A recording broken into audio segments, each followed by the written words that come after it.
Hello and welcome to the Smoking Barrel Podcast. I'm your host, Cody Barrett, and with me is, as always, the Pit Barrel Master himself, Grant Full.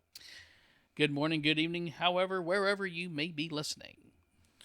On this show, this is kind of a very, very special episode. Yeah. We recently had the opportunity and were invited to attend, help, assist, hang out with an actual real barbecue competition team. Yep. So Grant and I spent what is today, the 27th, so it would have been the 26th and the 25th of April. Yep. Friday and Saturday. Hanging out with T&S BBQ at an actual KCBS BBQ sanctioned competition. Yes, sir. And I know that we have a lot of listeners who probably aren't familiar with the competition scene, but KCBS is just one of 3 or 4 sanctioning bodies. Probably the biggest. Maybe. I mean, it's big up. It's up there. Yeah, especially in this region. Yeah. I think in Texas and down Mississippi to Florida, there's some others. Yeah. But anyway, we got a message from Sean McColligan. Mm-hmm. The basically want to know if we wanted to join him, and both of us had free schedules. Rare. Yeah, Rare. that Friday and Saturday. So we decided to, just based on that fact alone, we're like, we're in. We're down. We wanted to experience it. Probably will never take competition barbecue seriously. I mean, I know money wise, I don't plan to. Yeah. I mean, if we want to do, some regional stuff here and there, Right. I think that's cool. Like especially like if the warehouse does another one. Yeah. Some small towns. Yeah, small town stuff. Yeah. But not at these guys' level. This is a totally different ball game. This is a pro level. This was a masters. Absolutely. This was a masters level tournament.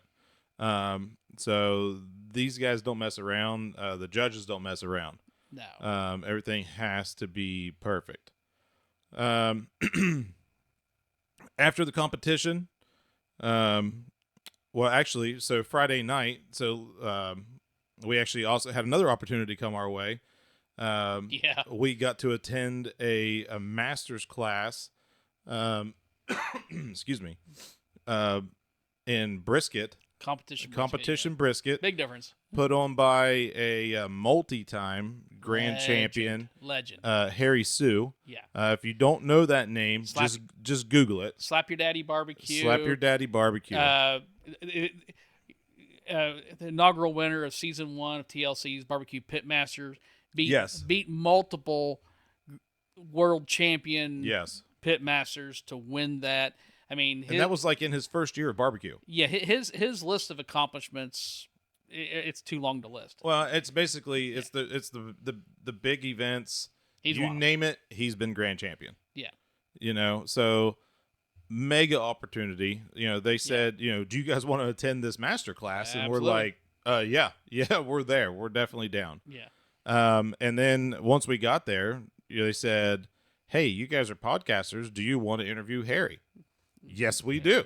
By all means. It was just, the weekend, it was just one thing after another, and things just kept coming our way, and we just kept saying, yeah. Yeah, it was awesome. Oh, yeah. Yeah, absolutely epic weekend. So we're going to discuss a little bit about the goings-on and the things that happened there. And then at the end, we're going to transition over and let you guys actually listen to the interview that we did with Harry. Yeah.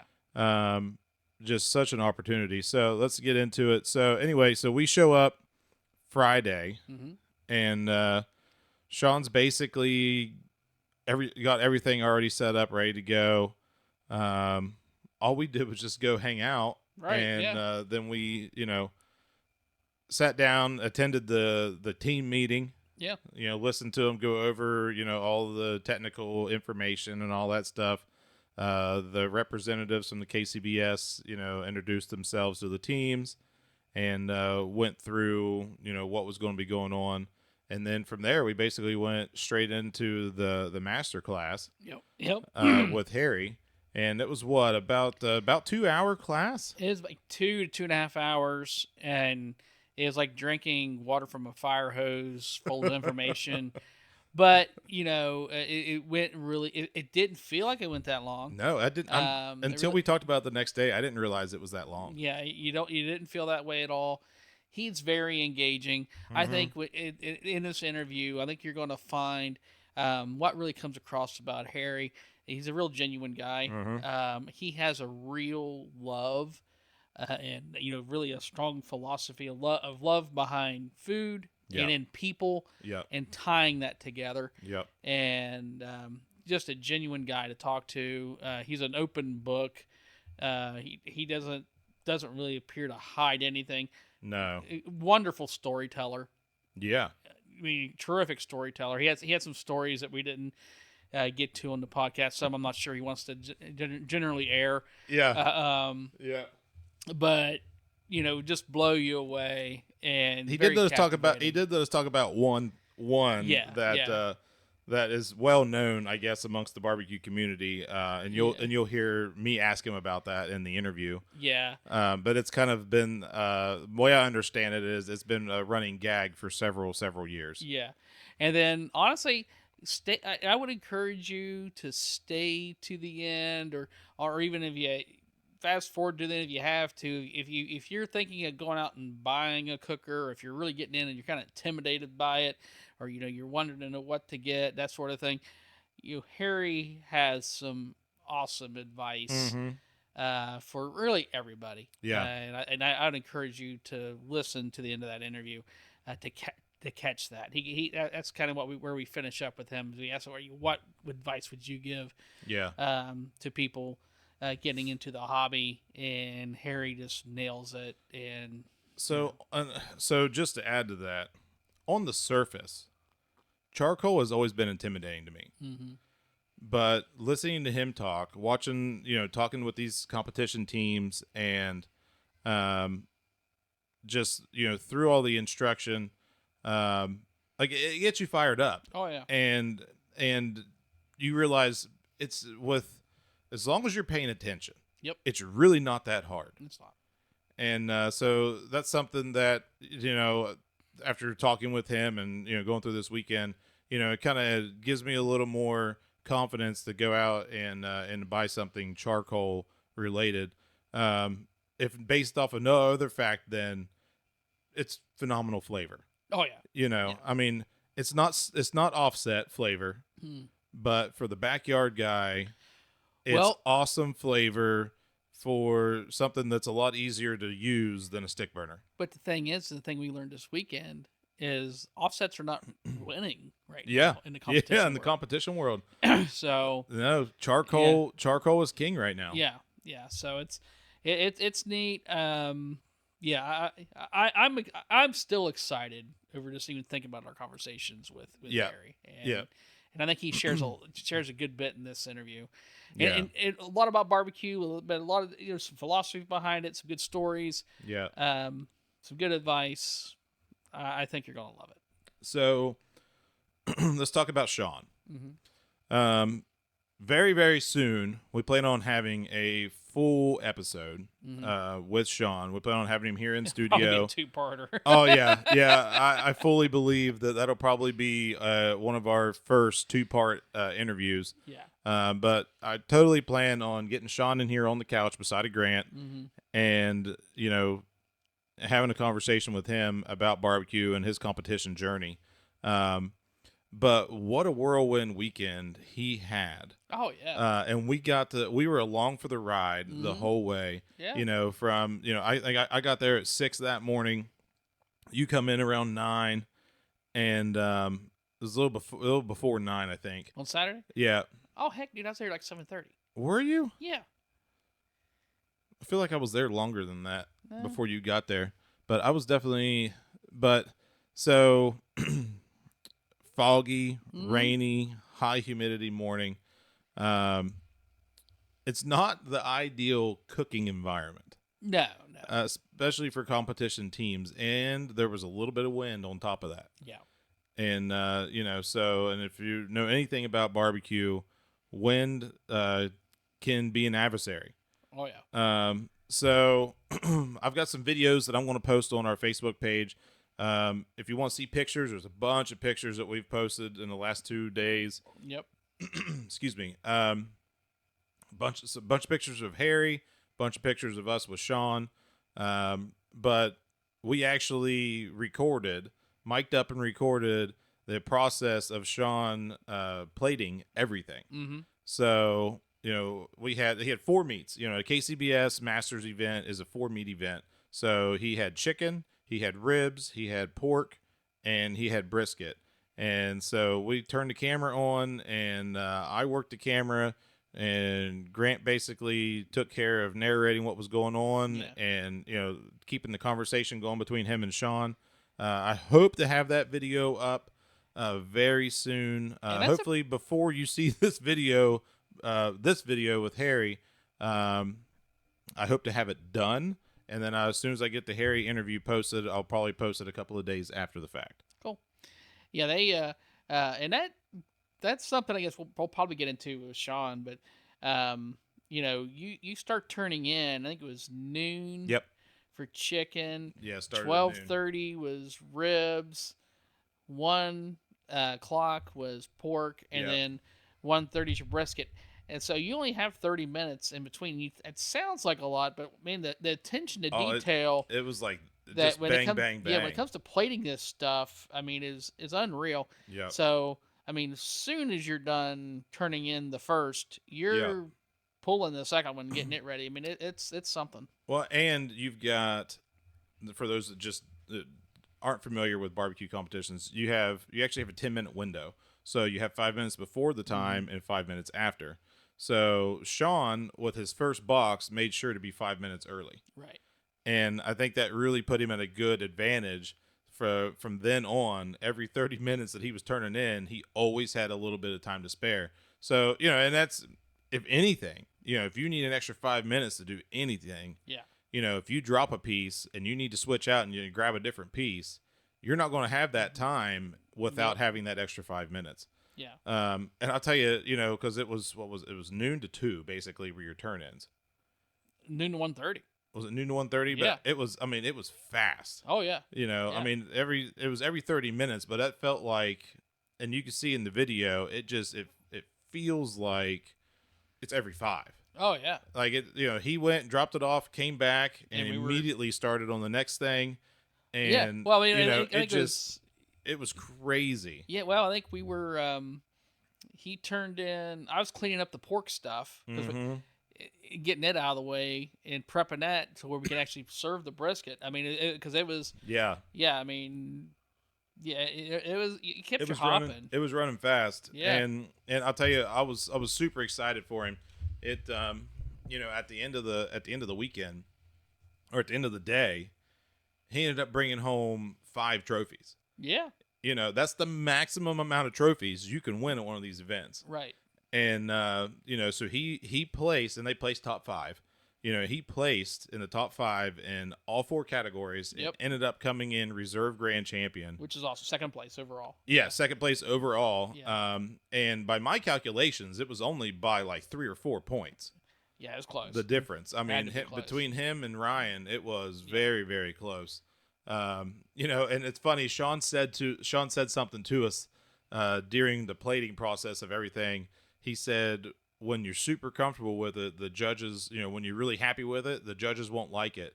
And as he was plating his brisket that day, he was complaining. He wasn't happy with it. No. And brisket was one of his highest scores. Got second. He got second in brisket. Yeah. And and I, as soon as I heard that, I was like, no way. Yeah. And it's 100%. Apparently, it's 100% true, because he kept saying that. If you're not comfortable with it, the judges will love it, and that's 100% what happened. And it wasn't a the volume, the number of teams wasn't really what you call exceptionally high. I think it was 11 teams. 11 teams. But of course, you're judged on a KCBS standard, and these were all KCBS trained judges. Yep. I mean, it's not like they're pulling Joe off the street. Hey, which one do you like best? Yeah. These people know how to judge everything. They're certified in it. Yeah, they actually have to take a class or multiple classes, I believe. And then Harry said that he made a comment that it was actually a pretty good field because there was multiple 700 plus point contestants in the field. Oh wow, which is pretty rare. Yeah. For a especially for a competition that size. Yeah. And so that's that's a testament to how well Sean did, really too. Yeah, I mean and you can tell some of these teams knew each other. Yeah. So some of these teams have been on the community, circuit. You can tell. Yeah, they've been on the circuit for a while. There was only 2 teams that were kind of outliers, and everybody else, what they may not have known each other by personal name, but they knew who they were by team name and reputation. Yeah. So, and once again, I want to stress, this was a Masters level competition. So even though there was only 11 teams, they were good. These weren't amateurs. These were no. professional pit masters that have won events to be able to get to this place to where they are now, in Masters competitions. Yeah. Like, they don't let amateurs enter these. Yeah, so it's pretty neat. Yeah, I know Sean. I think he's won multiple backyard. That's your kind of your your jumping junior off, level. Yeah, your jumping off point. For that stuff. That's how you get into it. He said. Yeah. So it's neat. I was happy for him. This was his first Masters level comp, and it sounds like you'll. Was this his first Masters level comp? Yeah, he never cooked 4 meat before. Oh, I didn't know that. Yeah. Oh wow! What a first competition. Yeah, that explains why, and we'll get into it when we have him here. But that explains a lot why he was emotional. Oh yeah, when he got that 5th trophy, when he got that big piece of hardware that said reserve grand champion. And dude, I'm a softie, you know me. It's one of those like I can see he was happy, and I can see the expression on his face, and I'm like tearing up taking the picture of him. Like, dude, I'm an empathizer. I'll laugh with you, I'll cry with you, I'll celebrate with you. But I was celebrating right there with him. I was so happy. I mean, I truly felt like he made us a part of the weekend. Oh, absolutely did. And I really felt like part of the team. Yeah. And what's amazing, and Harry touches on this in the interview, is that these teams, it was really cool to watch. Yes. They cheered for each other, and they helped each other. And they helped each other. Legit, yeah. But it was really cool, like when didn't matter who it was, when somebody's name got called, everybody cheered. Yeah. So because it's at the end of the day, it's still an accomplishment. Yeah. To place in any of the meets. Oh, absolutely. In any of the 4 categories, if you're in the top 5, that's an accomplishment. So it was really neat. I would love to have the opportunity, to to attend another Masters level tournament with him. Oh yeah. And I guess there's one coming up later in the year in Buchanan. Mm-hmm. I think he said in September or something like that. Yeah, it's a fairly big one for Washington. Yeah. So I think that would be really fun if he goes. I think that would be really fun to venture up there and hang out with him, just to be able to experience that too. But we'll talk. Hopefully, we'll have an opportunity to talk with him in the next couple of weeks. Get him in studio. Yeah, I'd say we sit down with him. Yeah. Well, awesome. Anything else before we turn it over to Harry? No, I think that's we pretty much covered what we needed to cover. Yeah. So with that, guys, we're going to transition over to our interview with Harry Soo. Yep. A legend in the barbecue industry, multi-time grand champion. You name it, he's won it. Yep. Just an awesome guy. So I hope you guys enjoy the interview. Yep. Ladies and gentlemen, we are here today with a real legend in the barbecue industry, Mr. Harry Soo, and multi-champion, all the way from California. Absolutely happy to be here with Grant and Cody on your podcast. Yeah, and maybe for folks watching on video also. Yeah, amen. It's an honor. I got into this hobby. I'm trying to think 12, 13 years ago. I really ran into your stuff. I'm guessing 7 when I really started getting into barbecue and really wanting to take it seriously. and just really binge watched a lot of your stuff. There's you and a few others, but you learned a lot of things, and I thought I knew a lot of things until I took your class last night. Harry brought on a master's competition brisket class, and I got to tell you guys, I've cooked a lot of briskets, the backyard stuff, and for some catering and that kind of thing, but competition is a whole other animal. And I learned a lot last night, and I learned a lot just here with the other participants at the Marietta River City barbecue contest that Harry graciously came and to our community to educate folks from around here. So, Harry, thank you very much for coming to this area and putting on a class. My pleasure. Emmeline's a good buddy of mine, and when she said that we were doing some work with veterans, I came over because a lot of my barbecue work has to do with philanthropy. Kind of giving back to the community. I always tell people in life, it's good to make a living, but it's important to make a difference. Yeah. And one thought I always leave people with is, in life, always try to be useful. So last night we were able to bring everybody together and have a master brisket class. Yeah. We needed 3 briskets to make it work because we did the class in about 2 hours, right? Yeah. From start to end. So it was a lot. We went through the trimming for the raw brisket, how to pick a brisket, the kinds of animals there are out there in terms of different types of cows. Mm-hmm. We talked about the different grades of beef, and we talked about how to go buy one, what are the 5 criteria, which is you buy based on the grade, the size of the brisket. Yeah. I like big briskets, I cannot lie. And then we had the symmetry. I explained to you guys what symmetry meant. Yeah. How to look for marbling and how to look for striations. Yeah. And most importantly, how to transport the brisket home safely, some basic food safety rules, because you are responsible for food safety. Right. Right. Absolutely. And we went through a whole process of trimming because we had a bunch of backyarders and competitors. Yeah. I kind of explained the difference between a competition trim and a backyard trim, or like a restaurant or home catering trim. Yep. And why in a competition brisket we cut so much of the meat away, because the objective of a contest is not to have a lot of food. The objective is just to have 6 or 7 perfect slices.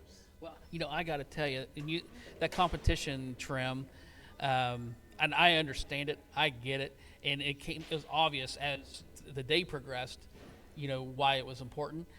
But man, the cheapskate heart of me, I'm sitting going, that's a lot of food right there. It's a $300 brisket donated by Hank, and that trim was about maybe $150 shaved off the brisket. Right. So we have a little small 7-pounder from the original 14-pounder, and we cooked a little small brisket, and by the time we were done, it shrunk even further in half. Right. Yeah. But it's crazy. You made a good point. It's like there don't need to waste this stuff. Hey, you can use this for tallow. You using the rest for either sausage or hamburger, or using it for different things. For tacos, that sort of thing. So really, there's no real waste if you do it correctly. But just for the competition part of it, it was just kind of mind-boggling. You see this huge piece of meat, this roast, and then it goes. You're like, man, you just cut like half of it away. Not it wasn't half, but you cut a good bit away. Yeah. Which obviously makes a lot of sense, but. For this context, but it's just a different world as far as like when you're cooking for your family and cooking for a crowd versus for competition. You're just looking for those 6-7 best slices. That's just a different mindset. Absolutely, and also we talked about kind of how you need to know how to see the 2 muscles, the pectoralis major and pectoralis minor, aka the point and the flat. How to look at the way the grains is kind of oriented, how to trim it, and then eventually once you understand how the protein strands are oriented, when you slice it later on, it allows you to slice against the grain so that it's more tender versus slicing with the grain. So those are some of the common things I see when people try to tackle a brisket, because for the backyarder, the brisket's kind of like the Mount Everest. That's kind of like the meat you have to conquer, because a lot of times it's easy to cook chicken, easy to cook ribs, pork butts are easy, but when it comes to brisket, that's where you kind of need a little bit of TLC, more patience and more care, and most importantly, you need more technique to get a good brisket. Yeah, it's very intimidating, to walk in your first cook on a brisket. I've only been doing this maybe 5 years now, and I still have not done a brisket all on my own. It's it's one of those things that beef is way less forgiving than pork or even I think poultry. Mm-hmm. Well, and then it's when you're laying if you're getting a 15, 17 pound piece of meat, that's a lot of money. So it's like you're like, boy, you don't want to mess that up. So it can be a little intimidating. But really, if you follow your methods, it's really not. It's not that bad. But again, there's a lot of attention to detail. That I think that the entire session that I thought was summarized into 3 steps. One, you cook your meat until the crust or the bark sets, and I showed you guys how to do the scratch test so that you verify it's set. Once you set the crust, you have maximized the flavor potential of your meat and your seasoning. Then the next step you want to do is you want to change cooking methods. You want to wrap it, and the reason you wrap it is because there's a lot of connective tissue called collagen in your brisket. You want that to unwind into something that's moist and tender called gelatin. So the collagen to gelatin conversion is the black belt tip for backyards and beginners on how to create a tender piece of meat. And in order for you to get to that gelatin state from the collagen state, you need 3 things. You need moisture, you need temperature, and you need time. So when you wrap the brisket like we did yesterday, we put a lot of Campbell's beef broth in there. That creates the humid and moist environment to allow you to heat the brisket within the enclosed foil, and that heat will slowly unwind the collagen into gelatin. And that was one of the things I've always added a little bit of liquid with my wrap, but your technique, that's what blew my mind. I never just dumped it in there. But I never, I see that you really take a lot of time to slowly pour it in there, and you watch that, and you can see it absorb. Yes. So what we're talking about is called the sponge technique. So after you cook your brisket until the crust sets, you've rendered a lot of the fat. However, the brisket has been dehydrated or dried out. So one of the black belt tips that I used to win the KCBS Team of the Year for brisket is that I will rehydrate my brisket. I call it the sponge stage because everybody in the class noticed how as you put the liquid onto the brisket, it immediately absorbs the liquid. So you have to really slowly drizzle about 1 to 2 cans of Campbell beef broth. That's about 20 ounces back into your brisket. And that single one step alone will up your backyard game if you do it at home. Yeah, that was amazing to watch it just soak right up in there. Yeah, it blew my mind because you had 2 cans of that Campbell's beef broth, and you dumped it on there. And by doing it really slow, you really ended up with not very much liquid in that foil boat. I know he did a foil boat, and then he wrapped basically on top of that foil boat, but you didn't really have that much liquid because when you poured it real slow, it just kind of soaked right back into the meat like that. And that, I hate to say it, but that really kind of blew my mind. I was like, I'd never really seen anybody do it that slow and do it. Yeah, competition barbecue is all about detail, and the idea is in search of excellence. Really have to examine every step of your process and ask yourself, why am I conducting that process, and how can I make the process better? Yeah, and also that's something I think it's always come across to me with your videos, and why it's one of the reasons why I was a fan. I've been a fan for some time, and then there's a couple others that really do a good job of. It's very process oriented, and you take the time to explain to, hey, this is why we're doing this, and this is why this works, and it's almost a science and a mechanics as much as it is an art, all at the same time. And I think it's one of the reasons that attracted me to barbecues, because you kind of have those, that science and art world kind of meets together in my mind.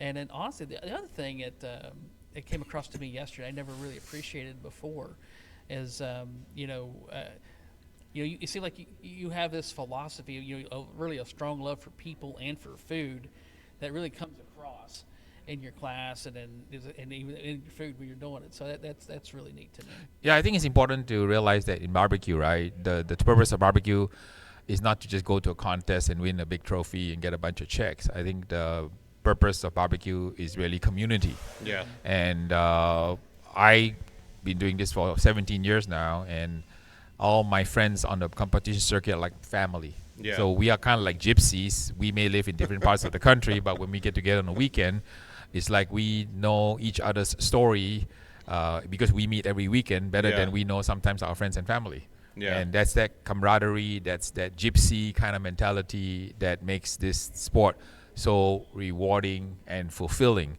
We always say, I'll cheer as hard for you when you win as when you cheer for me when I win. And that kind of a spirit and camaraderie is not found in every sport. No.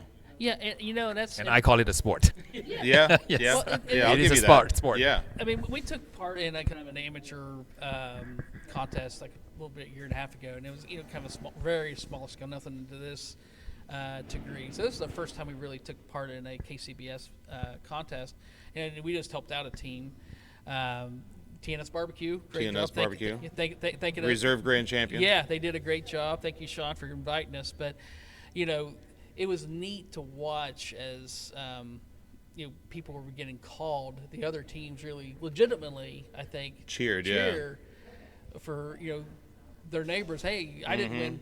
Hey, great job. I think that was really cool to see. And even just throughout the day, people come around and you talking with others and, hey, do you need whatever, and if they needed an ingredient or something to help out, they're willing to do that. Even though it's a contest. Yeah, we have many stories about teams that had a bad piece of meat that they found out at the contest, and they lean over to the neighbor and say, "Psst, you got a spare brisket," and neighbor provides the brisket, and guess what? They win that day on the neighbor's brisket. So this is truly the spirit of being neighborly and taking care of family. So I heard something today, and I want to know if it's true.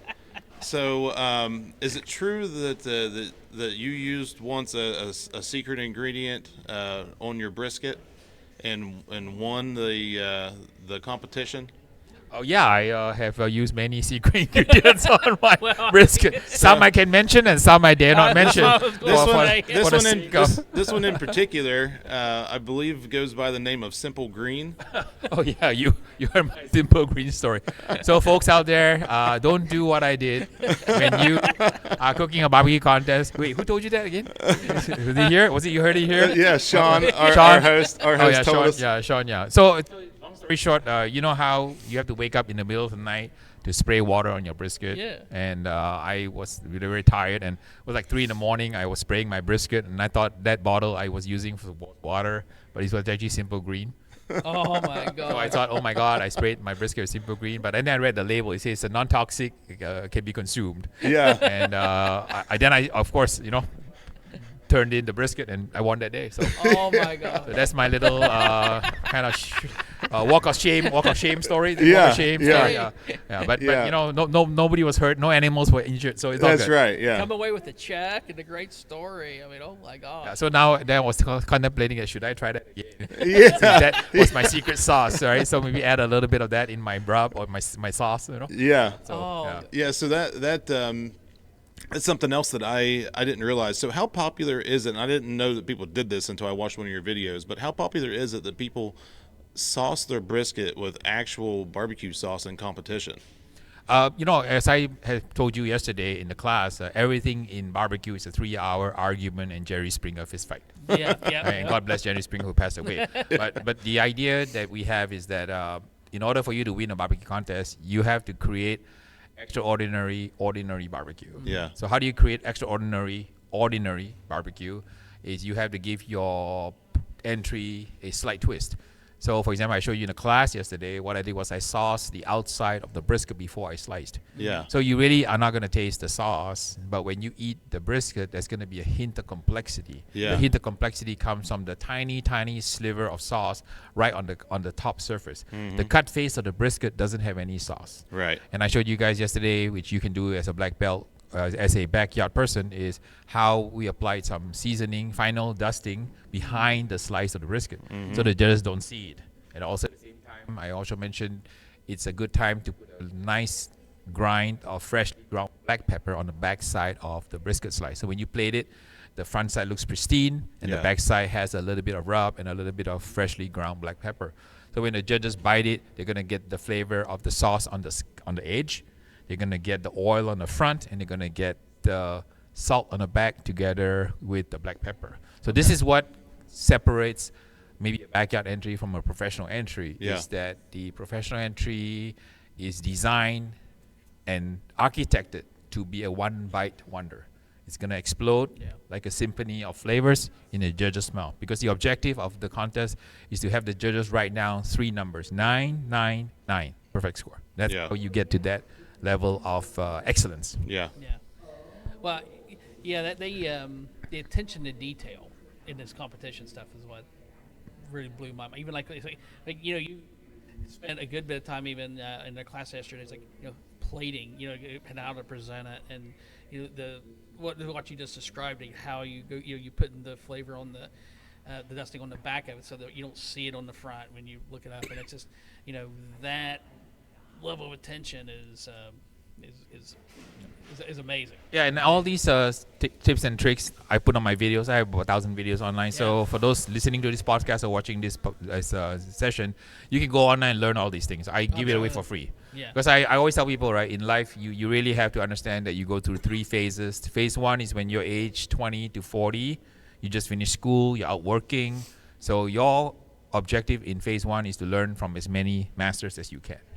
Phase 2, when you're 40 to 60, you gotta basically take what you learn in phase 1, be the best engineer, accountant, lawyer, physician, whatever, father, mother, brother that you can. When you hit 60, you gotta give it away. So I'm 65. At age 60, I started giving everything away. Gave all my knowledge away on the internet for free.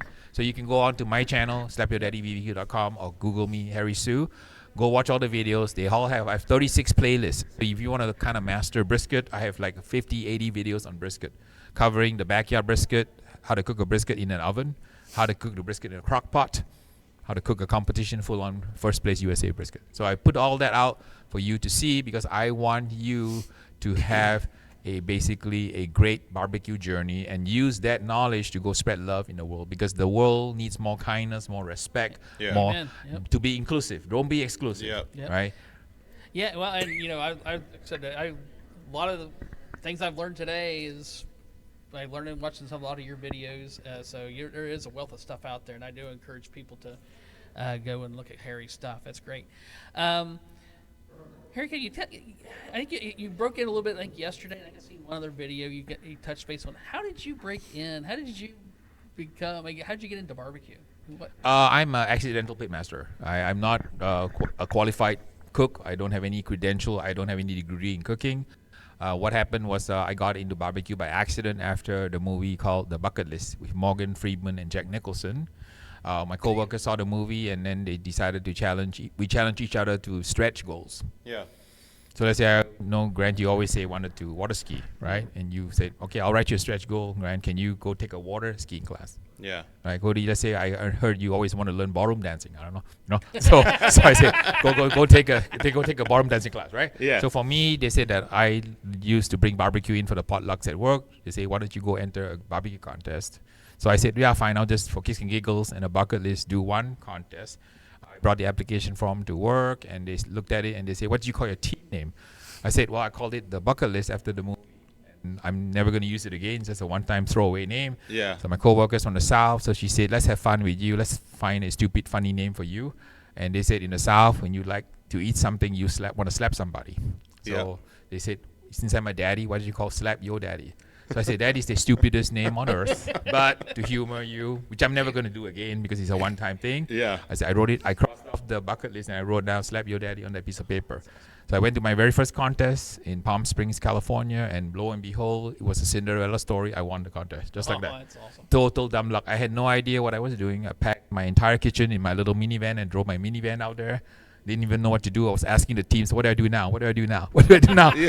What do I do with this white little styrofoam thing that they just gave me? Where's the judging tent? What am I supposed to do? What time do I turn in the meats? So I was a total klutz, but then I won, and everybody kind of looked at me and say, wait a minute here. Are you faking it? Yeah, you're a ringer? What's going on? 17 years later, here you are. 17 years later, I'm here sitting in your podcast in beautiful Marietta, Ohio, telling the story again. And I always tell people that in life, right, sometimes you have to do things that make you uncomfortable. I wasn't comfortable cooking barbecue, but eventually, you kind of realize that there is a bigger reason why you have the talent to do something. And I realized that my job is to go around the world and spread barbecue love. Yeah. Anthony Bourdain said one time, God bless him, he said that barbecue may not create world peace, but it's a good start. So I like it. I encourage everybody to cook barbecue, because when you cook food, you cross all traditions, all boundaries, all constraints, and all biases. Yeah. Because good food is good food. It's good food. Doesn't matter what language you speak, what the color of your skin is, what traditions you follow, what books you read. Barbecue and cooking and food is the universal equalizer. World. Well, food brings people together. You know what I mean? It really does. Yeah. And then, man, I tell you, I've never been in a bad mood eating a good piece of brisket. So, you know, it's. Yesterday the brisket went fast. I was surprised that whole brisket was inhaled literally like a piranhas in literally seconds, right? Well, it was very good brisket. Yeah, one of the best briskets I've ever had. So it was very good. I was hungry, which helped, but no, it was really good. So it was fantastic. And I know one last thing you were saying that really this new career for you basically is kind of taking you some really cool places. Any favorite story that you'd like to share? One thing about barbecue is I've learned that American barbecue is spread around the world. Everyone in different parts of the world has been bewitched by this thing called American barbecue. And they all want to learn how to cook it. Mm-hmm. And I've been very blessed and fortunate that a lot of people within the U.S. and around the world have reached out to me and invited me to their country to teach. So I've had the opportunity to showcase American barbecue in places as far as Germany. I headlined the trade show, and I was doing demos for 1,000 people at a time. Oh, wow. So if you think that barbecue is big in America, I was blown away about how big barbecue is in Europe. Yeah. Wow. Like in Germany alone, the trade show I was at, imagine a soccer field. You know how big a soccer field is, right? Yeah, yeah. Yeah, their barbecue area alone within the show was 6 soccer fields in size. Wow. 6 soccer fields, yes. The average barbecue company is about 100 foot by 100 foot square is the size of an average booth. Wow. 100 feet by 100. I was completely blown away. Wow. When I was on the stage talking, 1,000 people would come to the stage to listen. Wow. And they had like 30,000 people come a day. And that's just barbecue. It's not counting the home and garden and all the other stuff. It's just barbecue. It's just the barbecue. So they are really, really nuts about barbecue. When I went to Ireland to teach, same thing. People were there completely smitten by the magic of American barbecue. I teach a backyard class in my home once a month, and I've been doing it for 17 years, believe it or not. I don't advertise, but people find me in my backyard. And over the years, I've had the privilege of teaching so many people, including some executive chefs from like Four Seasons, from Disneyland, Bon Appetit. They all found their way to my backyard, including even famous Dave Anderson. You know who Dave Anderson is, right? He runs Famous Dave's restaurant. Yeah. He owns 300 restaurants. So he found his way from Minnesota to my backyard, took my class. Oh, wow. And it's so funny. So I didn't know who he was because he didn't look like the one you see in the picture. Yeah. And I realized that this is Mr. Dave Anderson from Minnesota. He's sitting in my back of my class. Yeah. And it's so funny. After the class, I give my students certificates. So I handed him your daddy graduate from barbecue school certificate, and he graciously took the certificate. So it was almost like me giving Colonel Saunders, right, a certificate how to cook chicken. That's amazing. So the man was such a kind man, such a gracious man. So he said, Harry, you are a terrific instructor and human being. You taught me how to cook barbecue today. I learned lessons from you, even though I'm a very experienced pitmaster and I own 300 restaurants. May I invite you to my restaurant? Yeah. And I said, okay, sure. Yeah. So he said, well, I'm staying in a hotel nearby. There's a Famous Dave nearby. Why don't we meet at the restaurant at 6 p.m.? So I said, fine. After the class, we cleaned up, and then I drove to the restaurant at 6 p.m., and he met me in the parking lot, took me into his restaurant, and he went up to the hostess and said, can we have a table for 2? And the hostess looked at him and gave him a pager and said, sir, it'll be 1 hour wait. So he was so gracious. He took the pager and he sat down in the little lobby area. Yeah. And all of a sudden, the hostess looks at his face and he looks at the picture on the wall and looks at his face and the picture on the wall. And then she realized, oh my God, that is Famous Dave's unannounced in our tiny little restaurant in Rancho Cucamonga in California, right? So she runs behind and tells the manager. The manager has a panic attack. I bet. Because it was totally unexpected. So anyway, long story short, we ended up getting a table right away. Oh, I bet. And he got a big table, like a big table for 6 people. And I said, hey, Dave, there's the two of us and it's a crowded restaurant on a Saturday night. Yeah. Why do you get to? He said, no, I'm going to order everything. I say, what? He says, yeah, I'm going to order everything. I'm going to tell you the story of every single one of my creations. Oh, that's cool. Oh, And wow. he told the crew to bring the videos and the books, and it became like one of those signing tables. Yeah. You know? And he ordered all the food, and we ate the food, and he explained to me the story behind the food. Oh, For that's so example, cool. if you ever been to Famous Dave's, they serve the platter on the back of a trash can. Yeah. And you know why? Because he couldn't afford to buy a smoker. So when he first started cooking barbecue, he took a couple of trash cans and cut holes in them and made smokers out of a trash can. Oh, no way. So in homage to him, now when you eat at his restaurant and Yeah. you get the platter comes on the back of a trash can. Yeah. That's Yeah, I awesome. always thought did that not was know that. yeah. I was wondering what that was about. Yeah, That's such a gracious man, and our paths have crossed many times over the years. More recently, the past few years, he's been asking me to help him in his endeavor to bring creativity to barbecue, because Famous Dave's partnered with the World Food Championships. Okay, So yeah. for those who are not aware, the WFC is a growing sanctioning body, and they sanction about a dozen different types of cooking contests, from Okay. barbecue to grilling to burgers to seafood to vegetarian to soups to sandwiches, everything. Oh, wow. So Famous Dave now runs the Famous Dave regional qualifiers, where you win a golden ticket to go to the World Food Championship Finals in barbecue in Indianapolis. Oh, that's so cool. like for example, this year he's asked me to do 5 or 6 of his events. So I'm going to be flying around the country every weekend, Yeah. being the master judge for these events to give the golden ticket to the winning team. So 50 golden ticket winners from about 20 to 30 contests will make it to Indianapolis this year. That's For the cool. World Finals. So I judged the World Finals the past couple of years. Oh, And I I was get it. amazing because 50 teams make it to Indianapolis. Out of the 50, 10 make it to the finals. Oh, wow. And then the 10 finalists will present the food. So I was sitting at the table where I ate 10 of the best finalists in the world for the past several years. Oh, wow. So I had like Sterling's, Loot and Booty's food. I had all the wonderful, amazing creations. And the beauty about that contest is that you do not put your food in a styrofoam box. You put it on a platter. Okay. And So no you matter, and you're free to really get decorate. to present it. You want Yeah. to create a three-dimensional 1 foot tall platter. That's your call. And wow. some of the Wow. entries, if you see my social media postings, right, Instagram, Yeah. you see some of the pictures. It absolutely blows your mind. Wow. It absolutely blows your mind. I think That's at, awesome. At that level, I almost envy you to a degree about just being able to be able to experience that. But then again, I would not want to try to sit there and differentiate. I think at that level, like that would be so hard. I mean, to you say uh-huh. 1 to 10.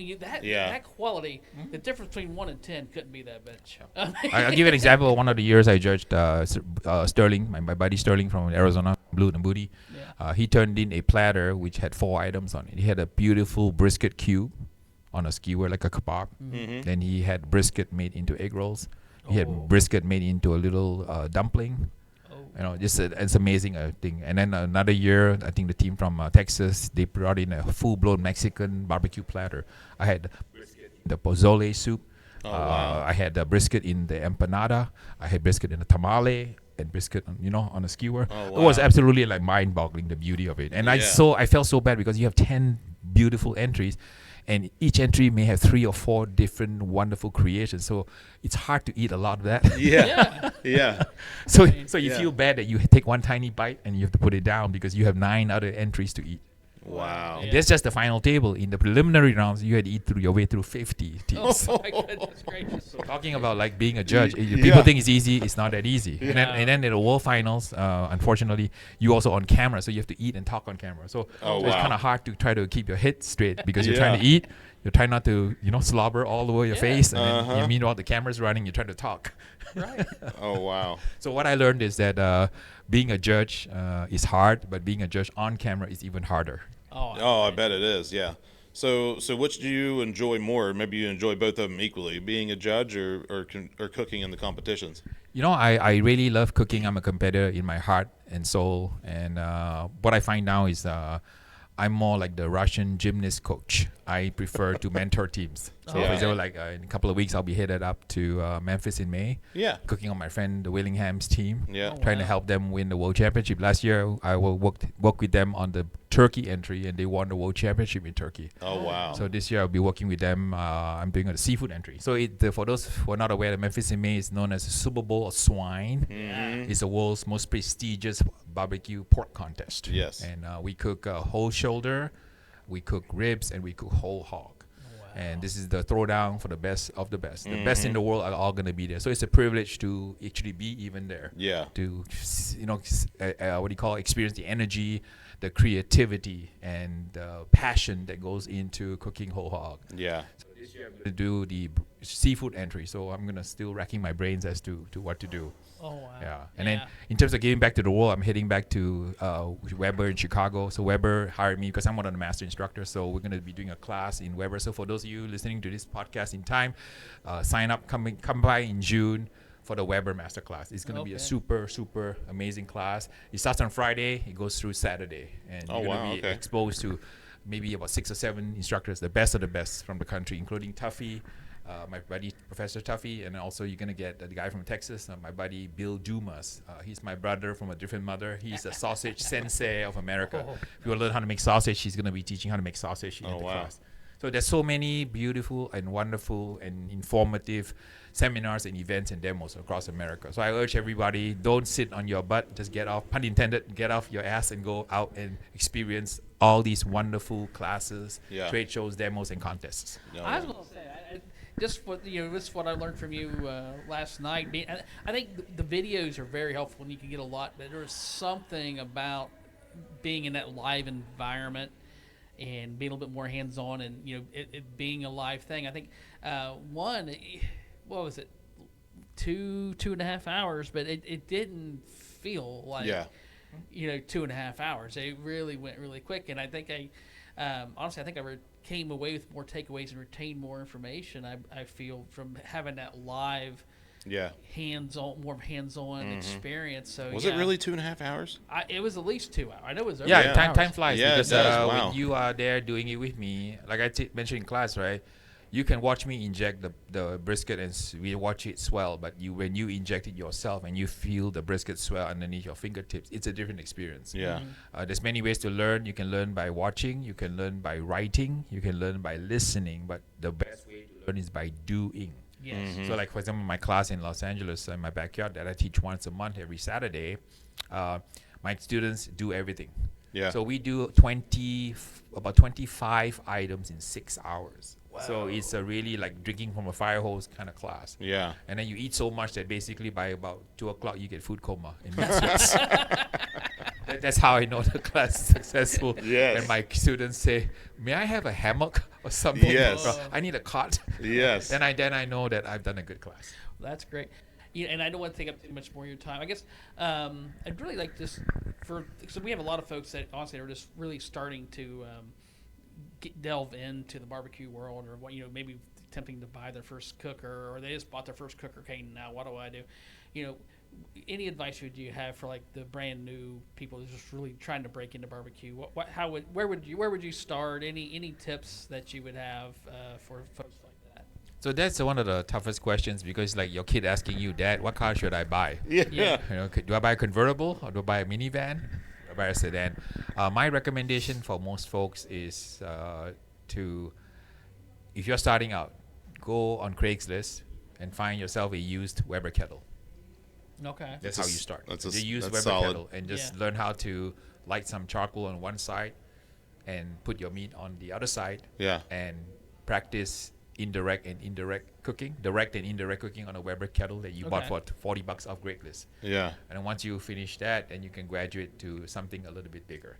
A lot of times you can go buy a $500, what I call one season type of piece of equipment that will last you one season and then it falls apart. Yeah. But I always recommend something like a simple Weber kettle, and that you can buy for $50 used. And that little sucker will last you in the next 10 years. Yeah. You can pass it on. So I always tell people, just start with something simple. Don't try to buy a $3,000, $5,000 grill thinking that the grill will make you a better cooker. It will not. Yeah. It's kind of like I go and buy a $5,000 set of golf clubs, right? I ain't gonna swing like Tiger Woods.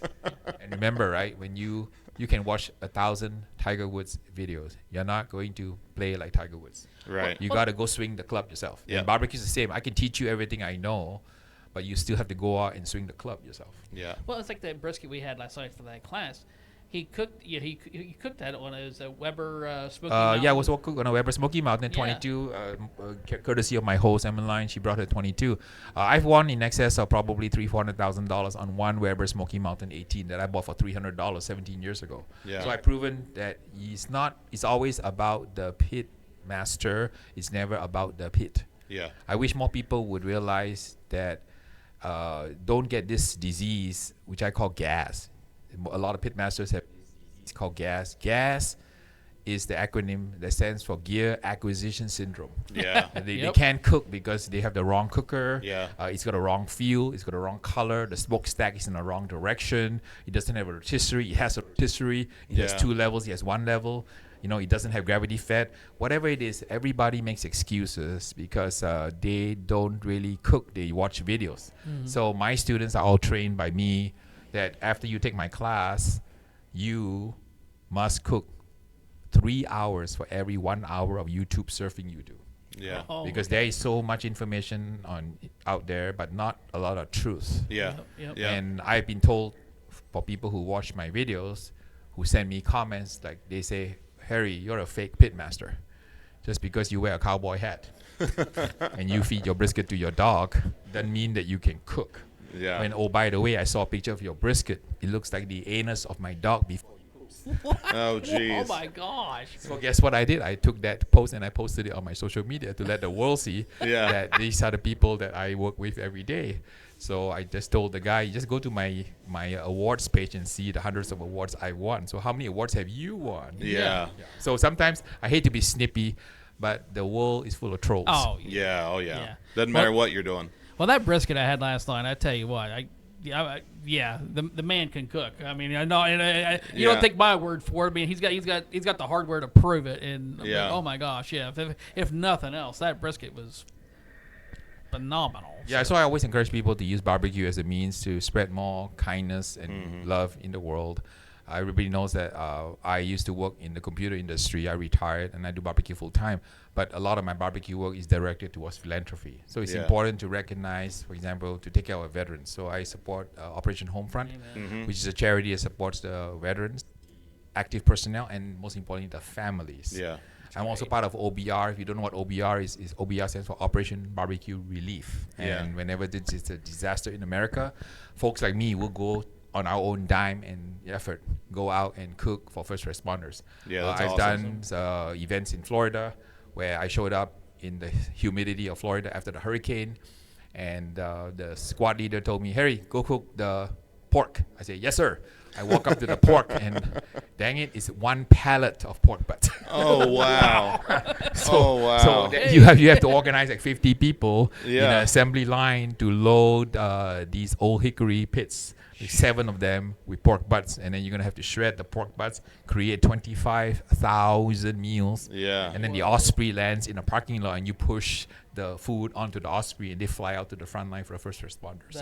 Oh wow! In the Kentucky Mayfield That's still tornadoes, really neat to be a part of, though. Yeah, you can see how tornadoes are. So OBR sets up a little station and then starts serving food. I just finished the deployment in California. My hometown, Los Angeles, burned down due to the fires, and many people lost their homes. I have friends who lost everything. Not even the chimneys left. Everything's burned down. Yeah. We went out there and we cooked the food and served thousands of people. So I always encourage people that barbecue is beyond more than just you. Try to give back if you can. Participate in a barbecue charity, and remember that barbecue competition is about spreading friendship, kindness, and love. Yep. Awesome. Well, Harry, thank you so much. I mean, Yes. This was awesome.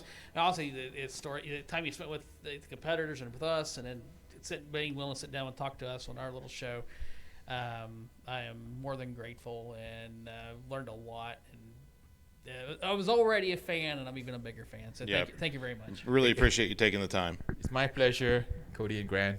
Anytime you want to shoot the breeze, just give me a call. Well, we'll take you up on it, Harry. I appreciate it, sir. All right. Thank you, sir. Thank you. All right.